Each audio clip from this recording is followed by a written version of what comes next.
მინდა ახალი ჩანთის პრეზენტაცია გავაკეთო. ეს არის ტყავის ორნამენტებით ტილოს ჩანთა, სქელი ტილოს ჩანთა, რომელსაც აქვს შიგნით ჯიბე, დიდი ჯიბე აქვს და თვითონაც მოცულობით ძალიან დიდი ჩანთა არის. ეხლა გადავიკიდებ და განახებთ. ამ ჩანთის უპირატესობა არის ის, რომ დიდია და თან პლუს მაგას შეგიძლიათ, რომ ქუდები ატაროთ ძალიან თავისუფლად და გაჩვენებთ როგორ. ჯერ განინახეთ რამ ხელა აქვს.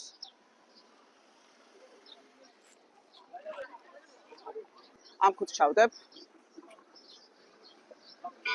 აი, ქუდების გადაადგილება ძალიან მარტივია, როდესაც მოგზაურობთ ან მივდივართ ზღვაზე, ან საცურაო აუზზე. ნახეთ.